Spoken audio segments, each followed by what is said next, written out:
This is the WTF Bach podcast. Right, that work those fingers. This is the podcast about all things Johann Sebastian Bach. Brought to you by Evan Shinners. WTF Bach, brought to you by Evan Shinners. Join WTF Bach as he guides your mind through a contrapuntal journey. And now here's WTF Bach. Hello, this is WTF Bach. You may call me Evan Shinners, as you like it. The goal of this podcast is to get you to hear Bach the way that I hear this music. The whole idea behind this podcast is to help you appreciate this ornate, elaborate music by breaking it down, dissecting it, and putting it back together again. Upon rehearing this music, you will know exactly what to listen for, and you'll come away with renewed appreciation. I believe in doing this because Bach's music, while capable of being appreciated on the surface, only becomes more profound with scrutiny. Bach's music is like outer space. Of course, it's beautiful from any perspective, but with telescopes, it suddenly becomes that much more mind-blowing. And speaking of outer space, when asked what message he, the biologist Lewis Thomas, would send into outer space on the Voyager spacecraft, he responded, "I would send the complete works of Johann Sebastian Bach." But that would be boasting. Everything Johann Sebastian Bach. Podcast about all things Bach. And his prodigal son, WTF Bach. First off, thank you to my listeners for writing me and sharing with me recordings, ideas, suggestions, and finally some requests to analyze specific Bach pieces are coming in, so I will eventually make those episodes for all of these requests, but I just want to mention up front how nice it is to hear feedback from those of you who are tuned in, so thank you very much. Now we're here at the fifth fugue in the Art of Fugue, in what has been a progressive series of podcast episodes, meaning if you want to get the gist of where this fugue falls in the overall narrative in the Art of Fugue, or if you find yourself at a loss understanding some of the terms I throw out, try listening from episode 1 or maybe some previous episodes. However, I do aim to make each episode as palatable as I can for anyone just jumping in, so suffice to say, this man, Bach, has been sort of in search of a unifying musical principle for possibly his entire life, and he's got this theme now.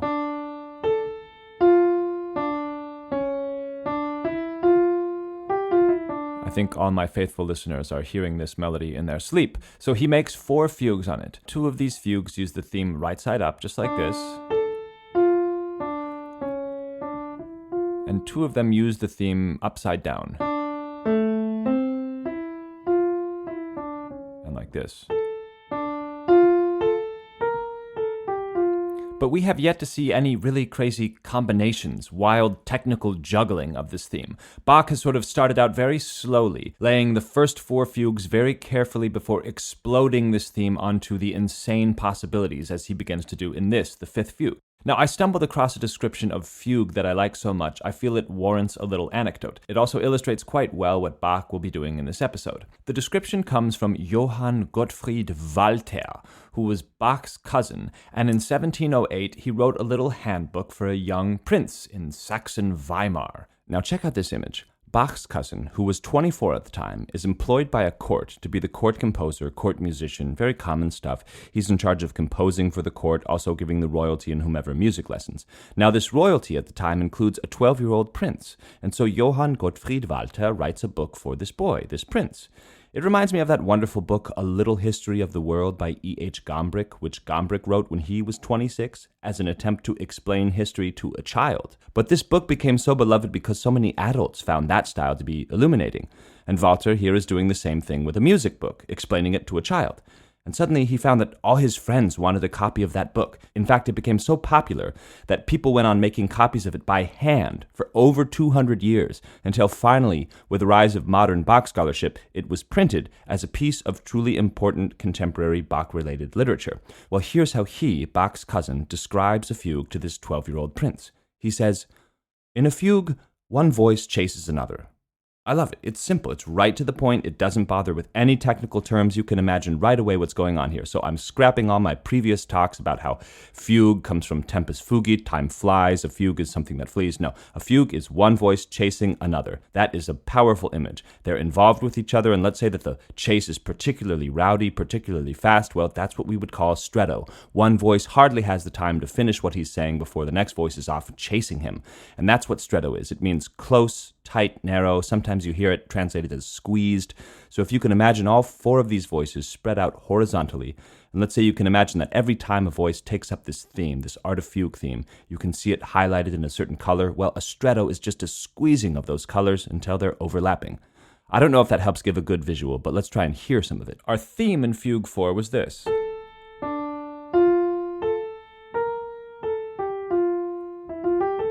Now in Fugue 5, it's going to be slightly fleshed out. Hear the difference.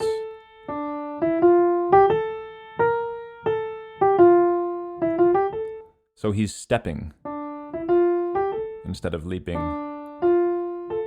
But before this theme here has the time to finish, has the time to say ba-da-da-dum, we'll hear another voice interrupt it immediately. We'll hear it squeezed. We'll hear it chased.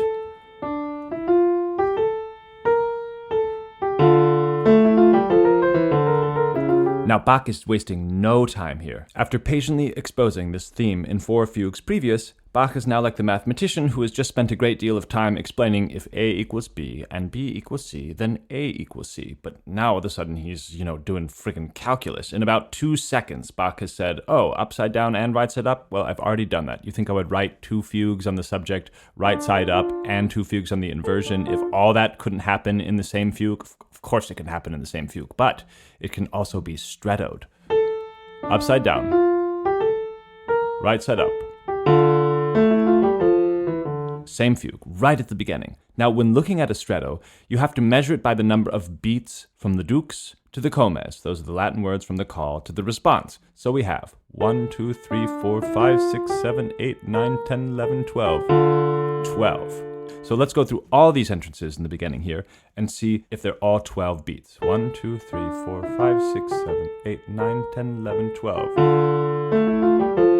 6, 7, 8, 9, 10, 11, 12. 6, 7, 8, 9, 10, 11, 12. 6, 7, 8, 9.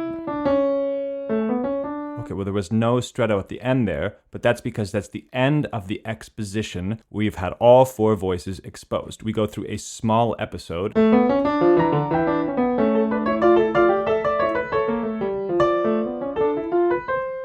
And there we have another entrance. It's starting all over again. So the order of the voices in that first exposition here was alto, bass, soprano, and tenor. In the second exposition, it's going to be sort of inside out. So it's going to go soprano, tenor, then bass, then alto. You see, on the first one, he went A, B, S, T. And now on the second one, he's going to go S, T, B, A. But what's more, he's going to actually turn upside down every single entrance in every single voice. So that the alto, which originally came upside down, the alto, when it comes around the second time, is going to come right side up. And now each of the voices in the second exposition are going to still come 12 beats apart from each other as they did in the first exposition. So now here are just the entrances, just the skeleton, as it were.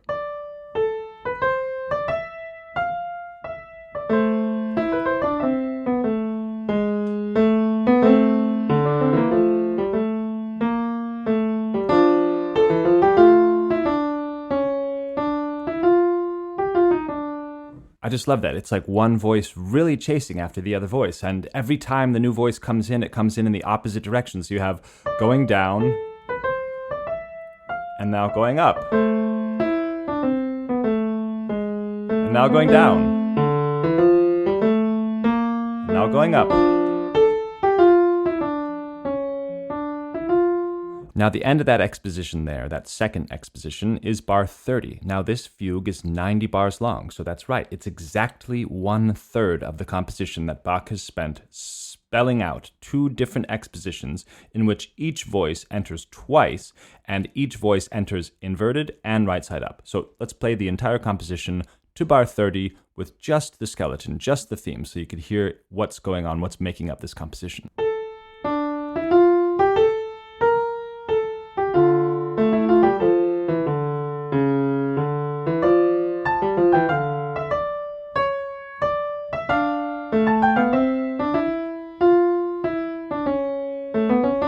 Here's our episode. I'm still keeping time, and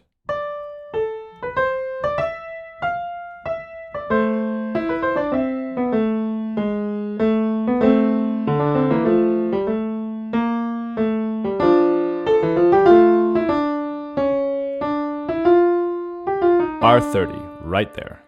All right, so you're Bach, and you're thinking, I've just brought in all 4 voices on 2 separate occasions, and the second occasion, all the voices came in exactly the opposite direction from the first occasion, and everything came 12 beats after each other. So what else is there to do? Well, let me play it from bar 30, and I had better slow down my tempo here.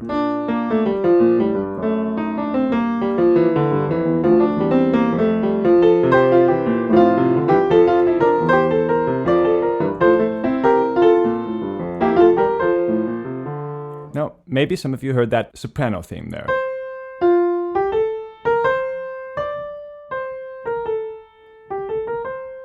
How many of you heard that the bass entered just 2 beats before the soprano with the same thing?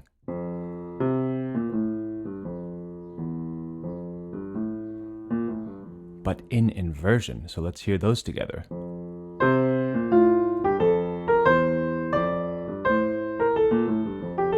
I mean, that happened only 2 beats apart. Let's count it. So in the beginning, we had 12 beats. 1, 2, 3, 4, 5, 6, 7, 8, 9, 10, 11, 12. But here we just have 2. 1, 2. I mean, that's really close. I mean, the only closer it can get is exactly 1 beat away. Wow, that's fabulous. Now you're beginning to think a little bit like Bach, because you've just done the outer voices, the bass right side up, and the soprano going upside down. So now, that's right, you have to complete the other 2 voices, and you have to bring them in sort of the opposite order. So this is bar 41 now.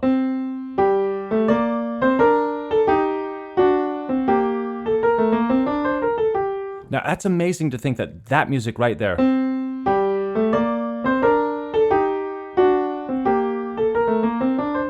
is somehow all generated from this first subject that we heard way back in the first episode.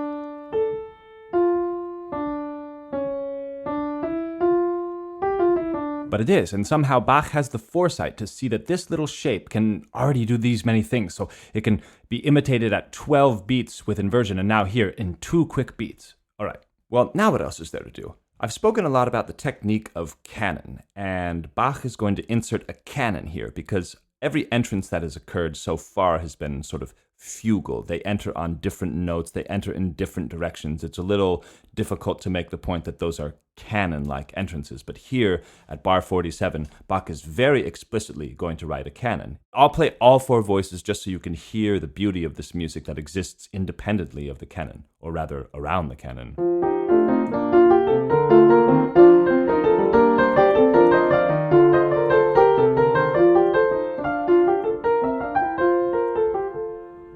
Now, amazing that music contains this most rigid of compositional techniques, because if I were to play just the lower 2 voices, you would hear this.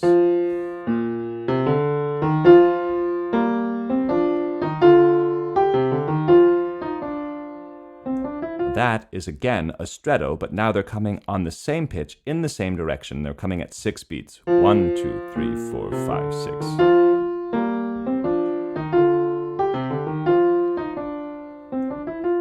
Okay, now we're at bar 53, and for those of you who are really good at doing math in your heads, you realize that 53 is only 2.62 measures away from the golden section of a fugue, which is 90 bars long. So yes, something amazing is going to happen in the golden section, but something sort of already equally amazing has already been happening, and I just haven't let you hear it yet. I've only been playing the subjects. I've only been showing you the structure, the entrances, how they come in, just the bones on which this fugue rests, but I haven't shown you anything else.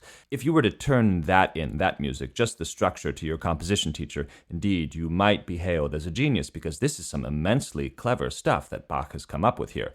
But that's not the miracle of Bach. The miracle of Bach is the gorgeous music which surrounds such structure. Let's listen to the recording now. I'm going to let you hear a recording made by Thomas Scherchen in 1965, which was shared to me by one of my listeners, so thank you very much for sending along this recording. This recording has got to be among the greatest undertakings which arose because of the misunderstandings of the Art of Fugue. Right, this is a work for harpsichord. It's been proven, but thank God for the misunderstanding. I mean, if it were apparent to everyone from the onset that the Art of Fugue is specifically written for harpsichord, we never would have such amazingly different and wild orchestrated versions such as this one here.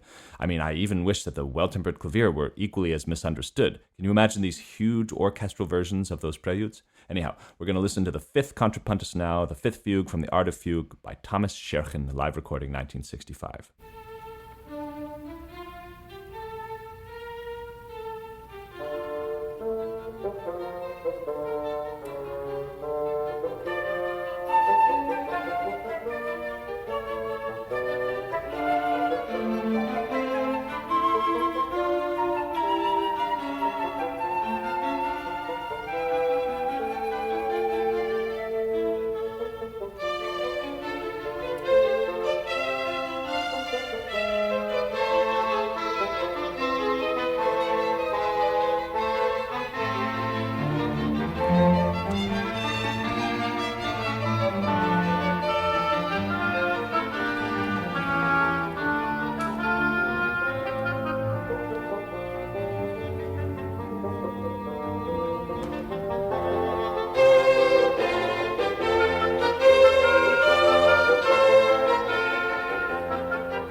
That's bar 53 there. That's where we are so far. Now, I find that just incredible. You can listen to that piece of music not thinking about the structure at all, not realizing anything about what's going on, and it just sounds so gorgeous. Okay, but now I am going to illustrate what's going on just so we can go through it again. So here it is again, and I'll speak over it. Here's the first stretto in the bass. You hear it played with a bassoon there, and the stretto in the soprano by the flute, and the final stretto, and that middle voice there going upside down. Now our first little teeny episode, and the violins pick up again with the second exposition. Sounds like the oboes have the tenor answering. You see the cellos with the bass line there. Sounds again like an oboe in the alto voice. And that's the end of the second exposition. Everything has been 12 beats apart until this extreme stretto, bass, soprano. 2 beats, going in opposite directions. Very small episode. Now here come the tenor and alto by 2 beats. Tenor, alto. Opposite directions. Opposite from the direction previous. Okay, now this gorgeous episode here, absolutely gorgeous. And now Scherchen will illustrate the stretto there in the bass, and then the cello. That's the canon. Let's just hear that canon again. Basses. Tenors, same music, an octave higher. Okay, so what could possibly be so special about the golden section? I mean, we get it. It's, 0.618 of the way through the piece. You've all read your Wikipedia page on the golden ratio. You understand that this number means something. I mean, it's incredible, yes, that someone could have the foresight to write a piece of music that is X number of bars long and have the most incredible thing happening right there at that golden number. But what is Bach doing specifically in this fugue? Do you remember when I measured out the stretto that was 2 beats long? 1, 2. And I said the only closer you could get is 1 beat. Well, yeah, Bach is going to do it. He's going to do the 1 beat stretto right there at the golden section. But what is more, he's going to do it in a canon in all 4 voices. It's very exciting. Well, what's that? Well, that is the 1 beat version of this. That first note there gets shortened to 1 beat. And what's more, it will go on. So it's sort of like the double phrase. You have first 1 and 2. And that is what is going to be made into a canon in every single voice. Okay, so we have at 1 beat, we have it immediately in the tenor voice.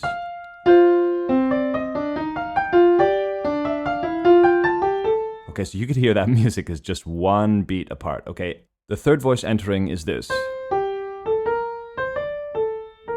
It's the same thing, and that will be imitated also at one beat. Okay, now you put that all together and you get this insane phrase here.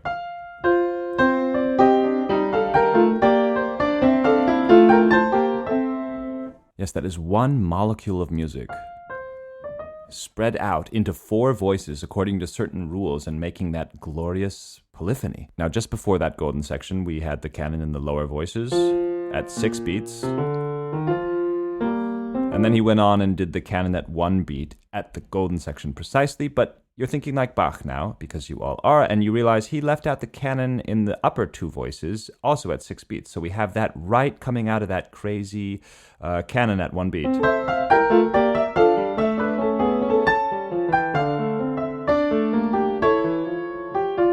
So there we had.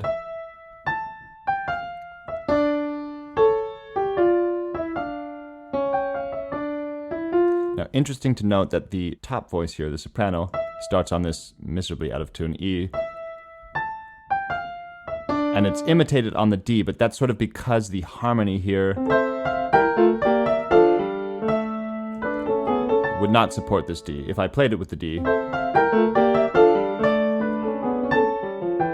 it doesn't work. But the form is still intact there. The canon at 6 beats, it's all still imitated exactly at the octave except for that departure note. Now, I've never seen anything like that in Bach, but he does it twice in this fugue. Toward the end, we'll get another canon, and he will just alter the very starting note in order to keep the form and everything intact. Okay, so now you're thinking like Bach. You're definitely thinking like Bach. You've got your canon at 1 beat, everything going upside down. You finally did the upper 2 voices in canon at 6 beats. Okay, so what else is there to do? Well, yeah, obviously you've got to do the inverted canon at 1 beat. So everything you just did on this phrase has now got to go upside down, and it sounds like this. And at the end of that phrase, this miraculous screaming of the soprano voice comes out at bar 69 in yet another variation of the canon at another length. So we've had 1 beat, 2 beats, 6 beats, 12 beats, and now we're going to have 4 beats. So here's measure 65, the inverted canon at 1 beat in all 4 voices, going into measure 69, where we will hear the 4-beat canon between the soprano and the alto.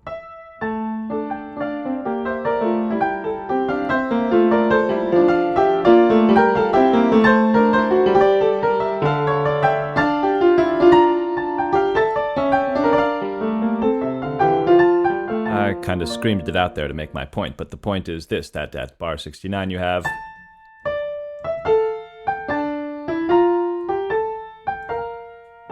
at 4 beats, that's 1, 2, 3, 4.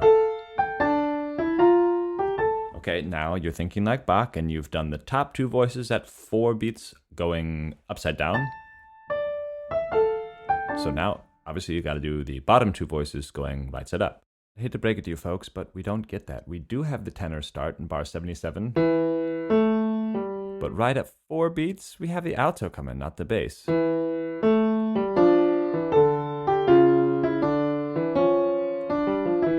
And we have that strange alteration again of the theme starting on the E rather than the D. Now, what would happen if you put it in the bass, if you put the alto's response in the bass?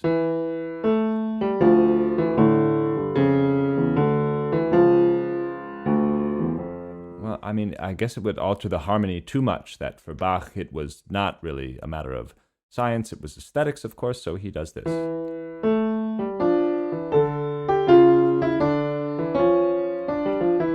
Yeah, and so far we've had 6 entrances in every single voice, and not one of the orders in which they come has repeated. So we've had alto, bass, soprano, tenor, bass, alto, bass, soprano, tenor, alto, bass, tenor, soprano, alto. Okay, I'm not going to do the whole thing, but eventually on the 7th iteration of all 4 voices, he forgoes that symmetric bass entrance in exchange for the alto entrance. Okay, now you're thinking, what is a stretto at no beats? Yeah, and that's what Bach's thinking too. He's done 1 beat, 2 beats, 4 beats, 6 beats, 12 beats, pretty much every single thing that you could do with the stretto. But now he's going to do it at no beats, and he's going to do it right at the end. At the last iteration, he's actually going to draw in an extra alto voice and an extra bass voice, so that at this final cadence here of this fifth contrapuntus in the Art of Fugue, you have 6 voices screaming out the theme simultaneously in bass and alto in opposite directions.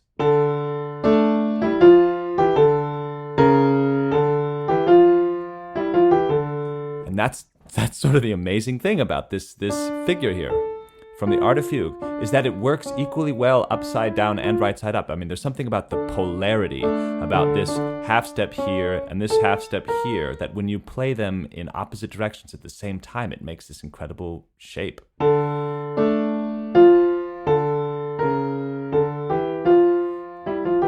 Or this one.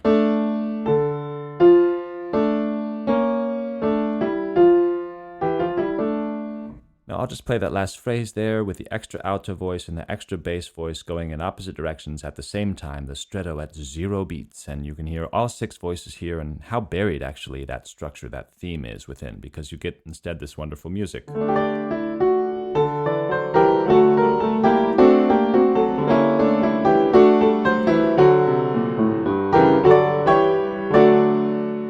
them up, 1, 2, 3, 4, 5, 6.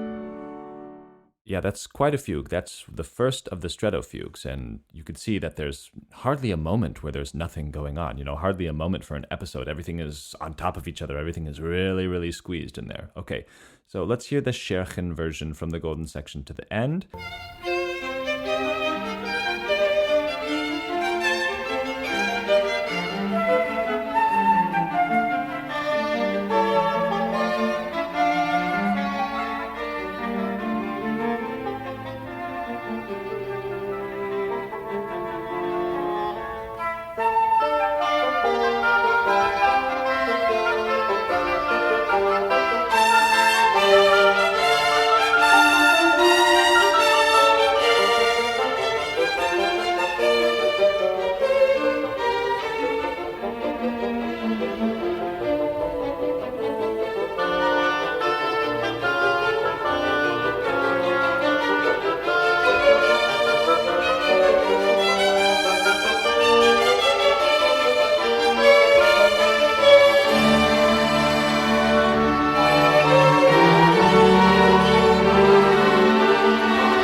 Okay, I admit I was laughing out loud at the tempo change at the last line there, but here it is from the golden section again.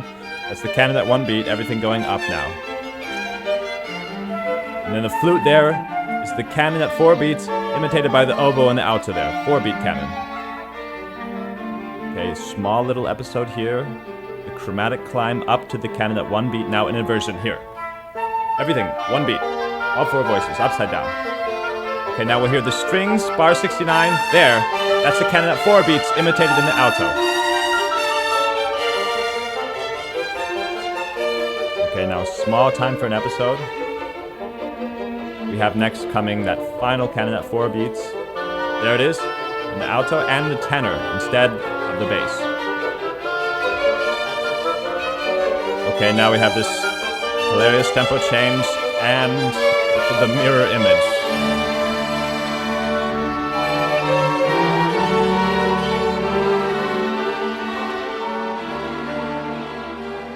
Quite a version. I'm really glad to have discovered it through my listeners, so thank you for sharing. Now, before I play this electronic version of the same fugue, I want to let everyone know that it is, in fact, the challenge to get everyone to hear what's going on without any visuals, and I enjoy that challenge.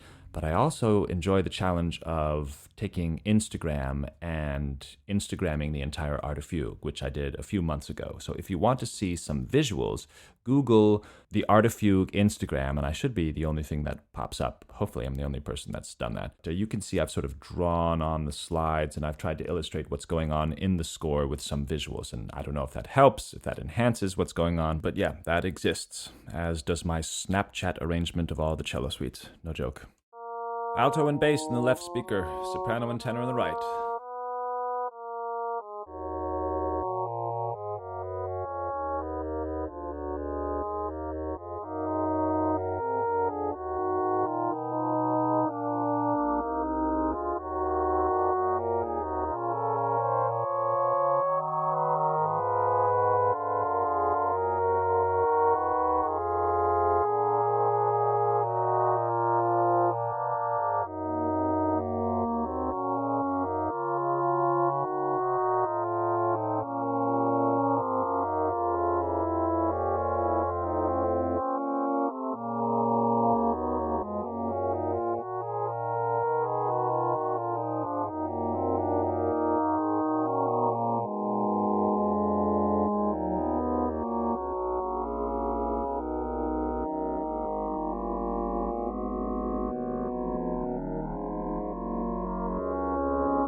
WTF Bach podcast. We are a brand new podcast, and we want to hear from you. Got suggestions? You want a specific piece of Bach analyzed by Evan just for you? You can write to us. You want to partner with us? Write us at the WTF Bach podcast. Send us a donation on Venmo, Cash App, or PayPal at WTF Bach. Help keep this podcast alive. Support us. Find the links in the episode description. What a great day to be listening to WTF Bach. You should totally tune in to this. Thank you for listening.